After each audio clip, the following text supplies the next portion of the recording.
Good morning, everyone, and welcome to the Resus Quality Exchange call. My name is Michelle, and I'll be your moderator for today. Feel free to ask questions throughout the presentation by typing them into the Q&A box on the right-hand side of your screen or dialing *6 to unmute your line. The slides and the recording to this presentation will be provided to you within 1 to 2 weeks. I would now like to turn the presentation over to our Regional VP of Quality, Cherie Boxberger. Cherie, the floor is yours. Hey, good morning, everyone, and welcome to the Quality Exchange. I see we even have some of you folks from Mountain Time, so thank you for being up bright and early. As you know, we do these Quality Exchanges, obviously, every quarter, but the goal was for us to be able to have a place where you could ask questions, you could see the progress of our affiliate, and then be able to get answers from other colleagues and how they might be handling things. So I want to encourage you to type in questions, comments, do *6 and just hop on. We have a small group, but let's make the most of this. So just as a reminder, we have these calls for all of our Get With the Guidelines modules. So yesterday morning we had heart failure and stroke was yesterday. And then today it's resuscitation with our noon topic on atrial fibrillation. And then tomorrow morning, coronary artery disease. So if there's any of those other groups that you'd be interested in joining, just pop us a note. You can actually just put it on here and we can get you the link to sign up for those. So let's go ahead and look at our agenda for today. We are going to look at the performance across our affiliate. I want to give you just a snippet, a couple of the presentations that we recently had on April 12th at the Strive to Revive in Houston. And we had some excellent presentations, and I've just picked a couple of those that have some interesting information. Certainly want to go over the dates that are coming up in the next quarter related to awards. So let's just jump in. All right. So first of all, I want to be able to point out how we're progressing as an affiliate in the achievement measures. And you know, these measures, while they are for achievement, are also evidence-based, and these are the ones that will help us to get increased survivorship from cardiac arrest. You know, our goals are to double survival from cardiac arrest in the hospital. An average across the country is in the 20s, 25%, and our goal is to kick that up and double it. So, Q1 2019, we're still struggling a little bit on that confirmation airway device, and these are in a different order than you're accustomed to seeing. I apologize for that. That may throw you off. You're used to see them in order. But the first one there at 88% confirmation of airway device. And I know some of you, I chatted with folks this week who are actually changing some of your order sets, et cetera, to make sure that, especially in the ICU, that they are doing that confirmation by a method other than auscultation in those ICUs when perhaps they've been intubated down in the emergency department. That's really where we're seeing the majority of the misses on documentation that the airway was confirmed. Certainly time to epi looking wonderful. Time to shock, which can be difficult to do, and I know we're talking about a lone N that's hanging around 87%. Doing well. This is showing last year down below, so you can see that we're improved in the airway confirmation from last year. If you look at aggregate, we are hanging around the same on time to epi. Our time to shock is better than it was at the end of 2018, and of course, making sure all your folks are in the right units. You're doing great on that. Any questions, anything you're working on in these areas that you'd be willing to share with your colleagues, things that you're changing to make sure, especially on that tricky one, the confirmation of airway device placement, which, as looking at the awards, it's probably the #1 measure that people miss. And feel free to type in if you've done something special on that, or *6 at any point and just jump in and talk with us. All right. And you can do that anytime.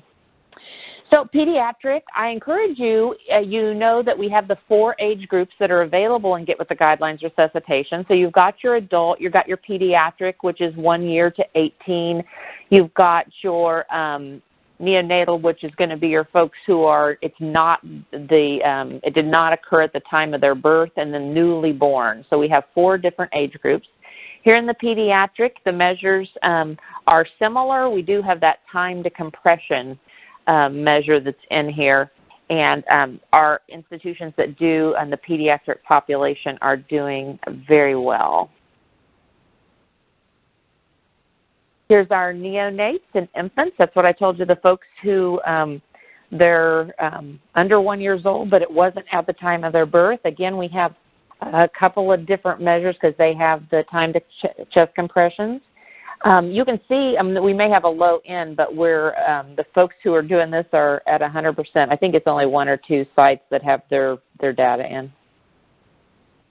And then our newly borns, and that's where you're going to have that pulse oximetry measure.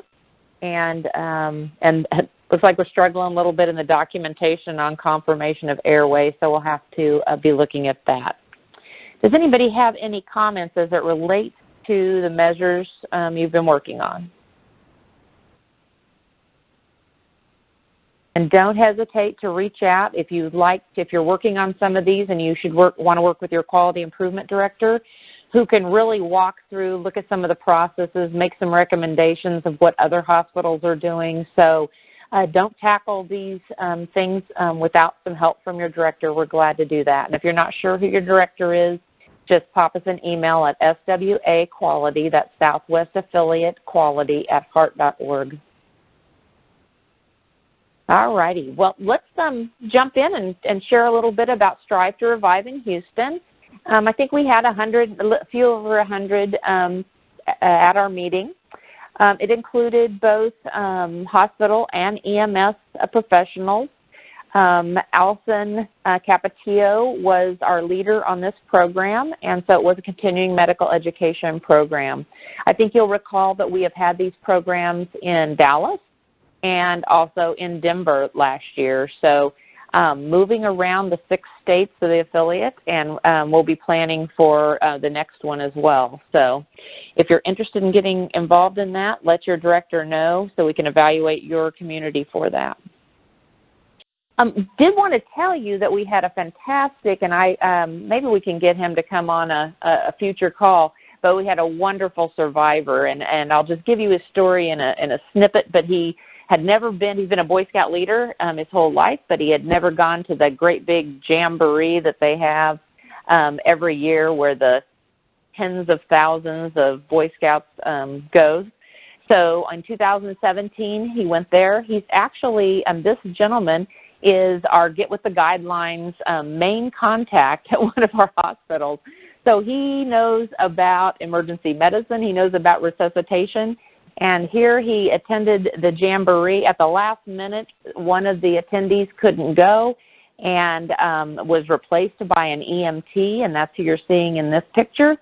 And indeed, he needed the services of that EMT who gave him CPR while he was at the jamboree. So a fantastic way to start our day with understanding the purposes behind trying to improve our resuscitation processes, all the way back to bystander CPR, which, of course, got his survivorship started with having someone along who was a trained medic. So it was a great way to start the day. Keep an eye out for your survivors, by the way. We have a lot of opportunities, both from PR as well as many ways that when you have those folks who would like to talk about surviving a cardiac arrest, this is a great way to get that message out there and continue to encourage people to learn CPR, to improve our CPR quality, and to continue to focus on resuscitation. So if you have folks, please visit with them and see if they'd be willing to share their story. It's important. All righty. Several of our physicians gave presentations, and this one was kind of about Get With the Guidelines, but he presented the data over time. So I thought you might be interested in seeing how with Get With the Guidelines and the fact that we've had this in-hospital cardiac registry since 2000, what have been the results of having this in place and having hospitals work very closely on their resuscitation quality. And you can see this was a presentation by Texas Children's and Baylor College of Medicine. So just to give you an idea, you may or may not have seen this. It's on your homepage. But inside Get With the Guidelines Resuscitation, we have over 1 million cases. When you look at those, they're kind of broken out into your respiratory cases. Those are 65,000. Of course, your cardiopulmonary arrests. We've got a lot of med events where we're looking at how are those emergency teams working. And then I don't want you to forget about this PCAC form, because that is post-cardiac arrest care, and there may be some things your Code Blue team wants to measure there. We don't have a ton of patients there, but we have, a good number. And I'd encourage you, there's no extra charge to use the PCAC form, and if you do not see it, talk with your director about that. So anyway, we've got this registry. It's got a lot of cases in it. The cases were brought up from NRCPR, which was the original name of Get With the Guidelines Resuscitation. And so when you look at overall survival, this is survival to discharge, all pulseless events, 2000 to 2018, you can see that there's been improvement, that the overall survival, though, is still 25.8. So this chart is a little bit understated when you realize that the top of the chart is 25%. So this would look a little more dire, but you can see that we are having significant improvement over time by the use of collecting data in a registry and using it for improvement. So that's, of course, our whole point. It's not to get awards, it's to improve survivorship. He also broke it out then when you look at the various rhythms. And so I thought it was interesting that even when you look at what we would consider, quite dire, asystole, PEA, that there still has been improvement in those, in the chances for those patients to survive to discharge. And then, of course, he broke out the others, and those are our shockable rhythms with VTAC and VFib at the top. And you can see just a nice progress that we're making over time by using Get With the Guidelines Resuscitation as a tool for quality improvement. Here's your pediatric, and it has fewer, but it's kind of interesting how it's had kind of an up and down, but you can see that the trajectory over time with overall survival to discharge in our pediatric population of 41.1. So as you look at that and you think about where we're going, we certainly would want, and I think the public would be surprised to know that the overall survival to discharge is 25.8. And these are people who use Get With the Guidelines, by the way. These are those of you on the phone who have an emphasis, and that even with our kiddos, it's around 41%. So we still want to be working on improving this survivalship. Now, they also went through how they completely restructured their code committee. So I wanted to show you a little bit about what they shared related to Code Blue and who they have involved in their code committee. The executive sponsor, their CNO, and then I don't think these are surprising. I don't necessarily see anything that stands out here. But I do often wonder if we're bringing in our quality folks and if we're bringing in our informatics to make sure that we have some help with the data that's needed. So this is how they structured their team. Their mission, which they put together, was to look at CPR quality. And, we've been talking a lot about CPR quality and the need to check off those skills more often than 2 years, that it really needs to be done quarterly or every 6 months. So that's an emphasis. Certainly, at this hospital, they wanted to perform benchmarking so that they could see how they were performing along with other similar-sized hospitals. They wanted to be able to know what education was necessary. They wanted to have supporting policies, and, of course, if there was process improvement that they needed to do, QI projects to come out of that committee. And so they had a CPR committee as well. And so what they ended up doing was to be able to tie those together through the CPR committee and the Code Blue committee work together on mock codes. That way they could continue to look at that CPR quality piece. They meet monthly, and I want to show you their dashboards. And what they were also trying to do is reconcile the overhead code page with their code sheets to make sure that they were getting this information quickly. Because I think the worst thing that can happen, I've talked to many of you that when I'm out there, that you get code sheets, they aren't completely filled out, you don't have times, and then 8 or 10 hours after the code, you're trying to figure out what the times were. And that was part of what their goal was to make sure they had that data quickly and they could look at the times the overhead calls went, and they could match those up. So that was an interesting way to find out what their N was. And so they look at total codes. Certainly that's something that they look at across time. And I'm not sharing anything this was shared at the conference, so I'm not sharing any of their confidential information they were unwilling to share. So they definitely look at the total codes. They look at survival, and when you're looking at month to month, you know it's going to move around a little bit. They also look at, notice that, so this is code survival, so basically return to circulation, but not necessarily to discharge. This is their survival to discharge. So you can see they're kind of hopping around as well. Of course, whenever you're going to look at month to month, their mean survival to discharge is 31%. So remember, we looked at Get With the Guidelines overall was 25. At this facility, their mean survival, 31%.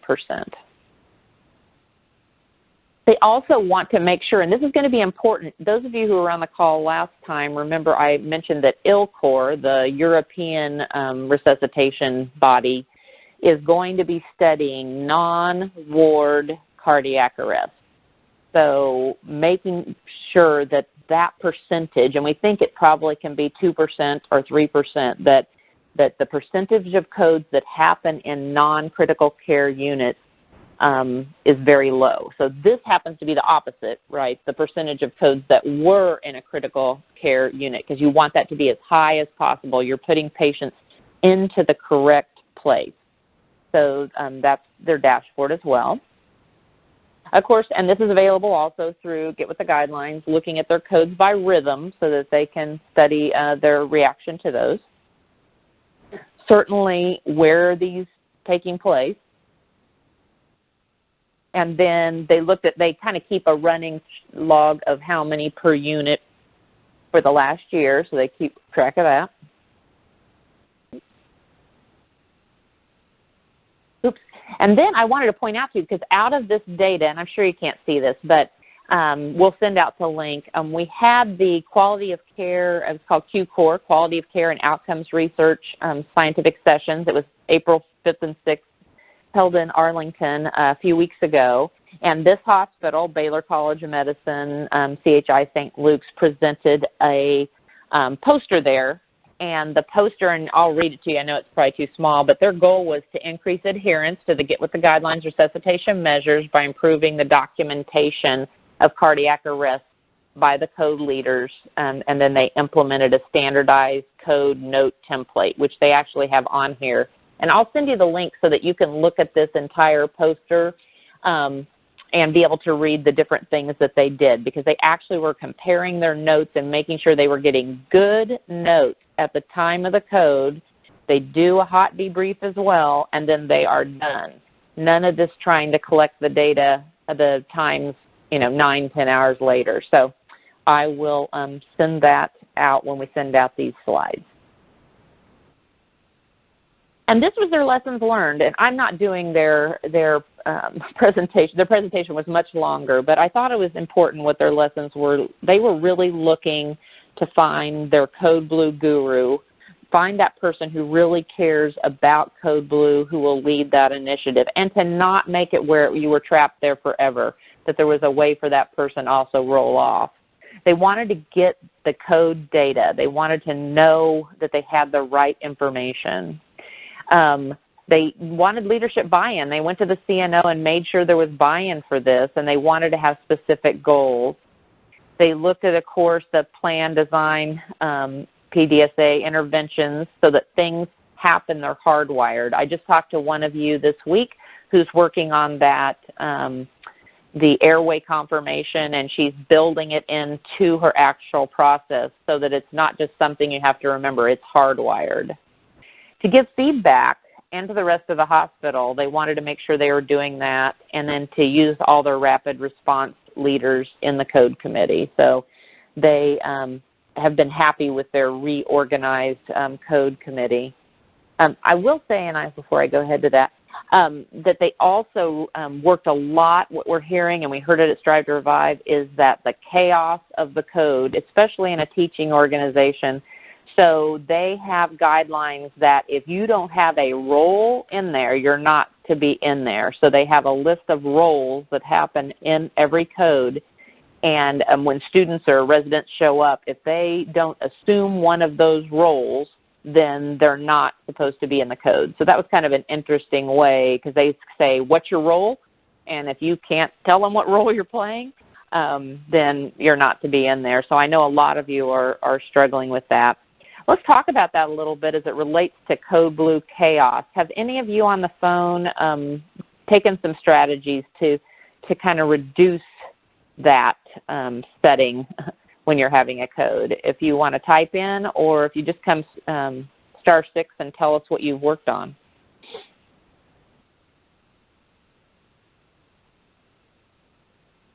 We'd love to hear. Well, feel free to type it in there also. Michelle will be glad to report to us if there's something you've done and you'd rather just type in what you've worked on, because it would sure help all of us to know how you're addressing that.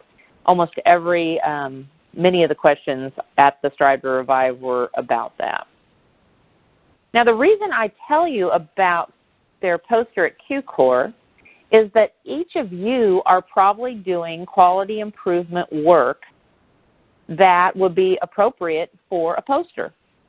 And so your director of quality would be glad to meet with you. You know, next fall, we will have, there's actually 2 sessions. They overlap. You can see that the resuscitation scientific sessions are November 16th and 17th, and then there's an extended day. They kind of overlap those first 2 days, and then the scientific sessions continues on one more day on the 18th. So if you have done a wonderful process improvement, or you've worked on a way to improve your data and your outcomes, then you could put an abstract to be considered for these sessions. And the deadline for both of those is June 6th, so you still have some time to think through that. So if you're interested and you have a successful PI that you've done in the last year or two, call up your director of quality or let us know at SWA Quality at heart.org, and we'll help you with it, because we want to encourage each of you to be involved in. You're already doing research. We just want you to be able to share it with your colleagues. So those are upcoming. If you're interested in attending those, I have attended the resuscitation scientific sessions and thought it was excellent. They really get down both in and out of hospital resuscitation, a lot of the science behind that, a lot of the things that are being done even in the military, on the battlefield where you have to resuscitation. We try things there that it's amazing, the things that they have learned by using cutting-edge techniques there. So anyway, it might be something that you're interested in attending.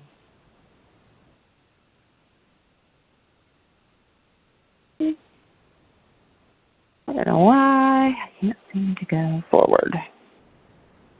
Oh, coming soon, and it's not out there yet, but before we meet the next time, your risk standardized survival, and if you filled out the form, your prevalence of cardiac arrest outside of the ICU reports will be available. Now, they are not there now, but I didn't want to wait, because next time we talk will be July or August, and they will have already been there. So I want to make sure you know where to find those and where to keep looking. And we'll, of course, send out a note when they're available.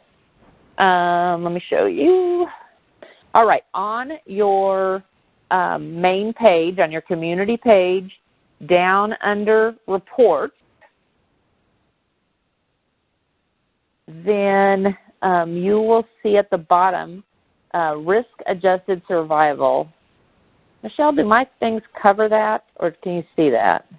Sorry. On here it's got logos over it. I can see it perfectly fine. Okay.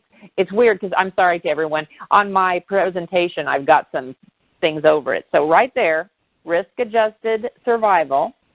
Then you just click into that, and then you'll see you will have to click one more time. And then for those of you who've been with us for a number of years, it didn't show it.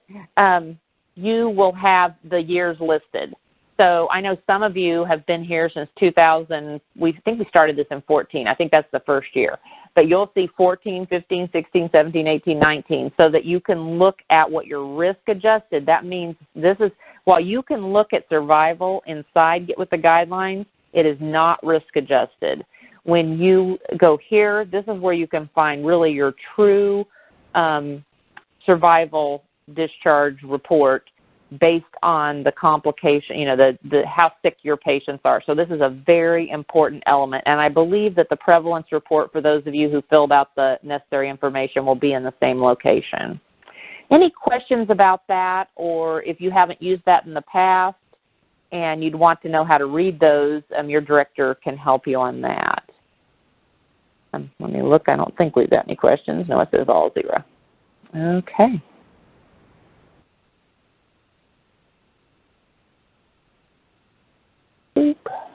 Do want to remind you, and I know I remind you every time, but Guidelines on the Go, it's a free app. It's available on both Apple and on Android.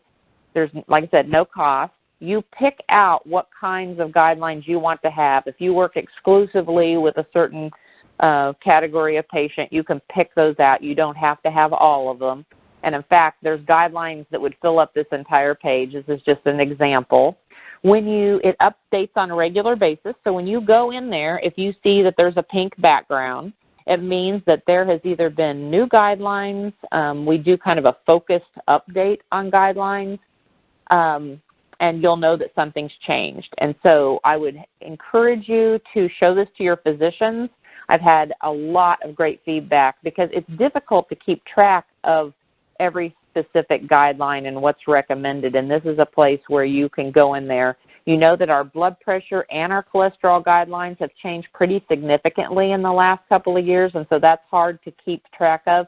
Those are available on here, and you can easily take a peek at where those lines are drawn now and what the recommended treatments are. So I don't want you to forget about that. Awards are coming up, and so right now we're projecting we'll have 11 of you who are being recognized.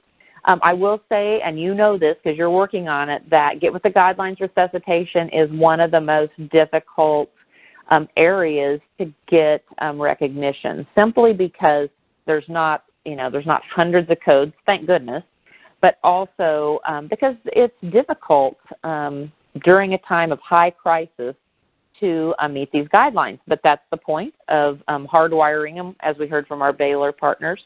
So we're expecting those awards will come out. And when they come out, this will be very shortly, and I guess it's in May. Oh, it's May right now. So it should be in the next few weeks.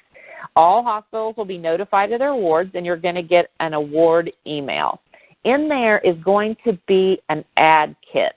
It is really, really, really important that you just go ahead and forward that email to your marketing and PR team, because it's going to include a lot of things that they'll want to use in your newsletters. They're going to want to use it in many ways to get the word out that you are recognized by the American Heart Association.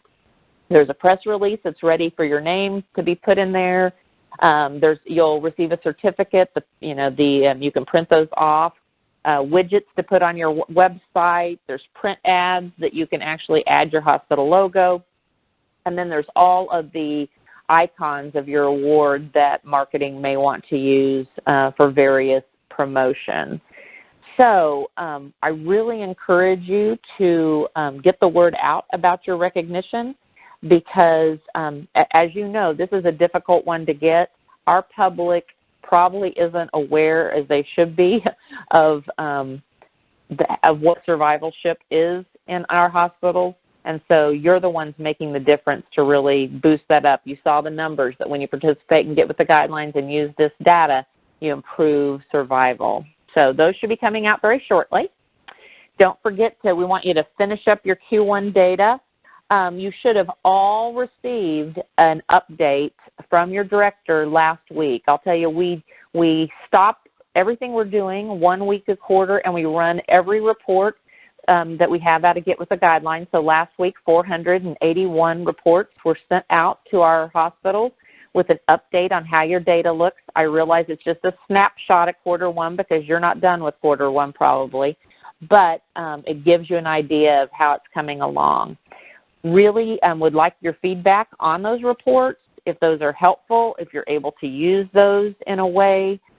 If you want something different on there, we are open to hear how you'd like that to look because we're dedicated to providing that service each quarter. So let us know. You can even type in your ideas. Michelle, who's our moderator today, helps us with that project, and she would love to hear from you. However, by May 29th, finish up Q1 data completely. There's your abstract due date for June 6th. If you're thinking about doing that, get started right away. If you are recognized as a gold or a silver award-winning hospital in July, or it might be August, the U.S. News and World Report ad will come out listing your name under your state, and so you'll be notified of that. In the past, we've sent a letter to your CEO about that as well. And then, of course, you'll also that month get a quarter two snapshot from your director. And then the goal is to try to finish up the second quarter data by August 29th. Any questions about awards, ad kits, data?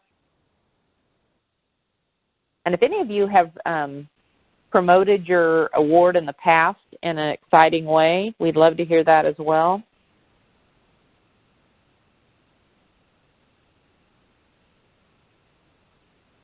Or type it in. I've seen everything from a banner that honestly was like 5 stories tall that came off the top of a building to, you know, cakes and banners inside the hospital and elevator doors. Several of the Houston area, I'm out of the Houston area, some of the Houston area hospitals have put it on their inside of their elevator doors.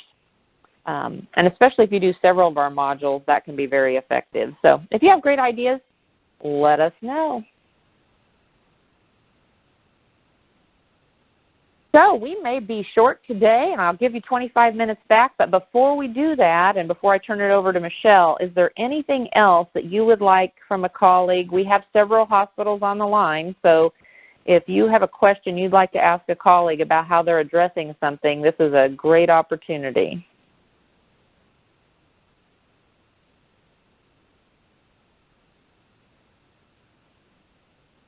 Real quick, want to let you know, if you haven't heard already, that some of you may have heard of our program. It's a combined program with Laerdal, RQI, Resuscitation Quality Improvement, and that is our CPR quality program where throughout your facility you end up having simulation stations, actually RQI stations.